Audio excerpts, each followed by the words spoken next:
You know, I've never been one to race when I was driving my car. I mean, my friends would for some reason all act like they're living in like a NASCAR simulator, and it was some of the most terrifying experiences of my life and thrilling nonetheless. And we were going through mountains, okay? It wasn't like we were just going through a straight line. And after watching F1,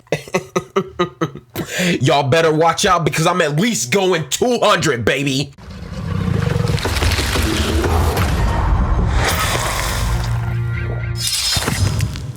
Hello everybody, welcome back to another YouTube video. As always, I am Timothy Kennedy, and today I will be giving you my F1 late review. I always feel bad when everyone gets to do their reviews before me, but you know what? I'm just starting to think that that's just the way it is, and maybe some people want to hear people yap about it after all the hype is over.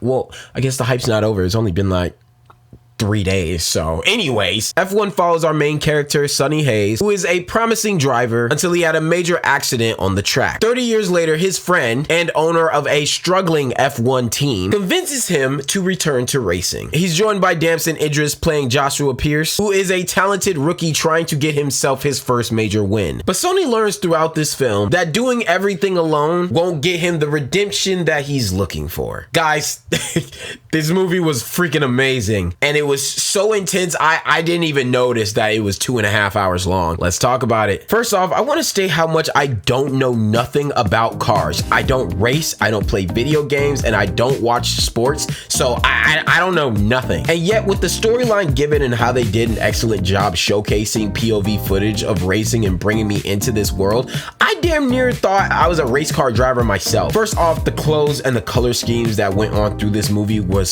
so dope. I'm out here taking pics of their outfits because I wanted to wear what they wore. Everyone screamed sports elegance, okay? Everything about it was elegant, and yet it was rugged at the same time. And the rotation between the blacks and the white colors, it was just, all of it was just a sick touch color scheme wise. But back to this story, the plot was great. Seeing two people who feel like they're number one on the call sheet, one that was a beast in his prime years and had to lay back because of his industry, and one who has a promising future but hasn't been given the chance to actually prove himself. It is a perfect recipe for disaster and chaos, and that's exactly what was given. If the conflict of them winning the race and beating everyone else wasn't enough, the conflict internally sure as hell did it. You know, sometimes I feel like when you have essentially two main characters in a movie that the film has to focus on, it can get lost on who's supposed to be the actual leader of the film and who's second in command. But just like the theme of this movie, it was a team effort. It was never who was to be better than who when the goal is to win. At genuine times, I really didn't know who the main character was. Not only did this film showcase both Joshua and Sonny's characters extremely well in detailed light, I mean, they have their own backstories, side characters in their life, and their own similarities, but it also painted to me just how much backstory there really was to each character in this whole film. And to me, I think that's the reason I was glued to the screen so much.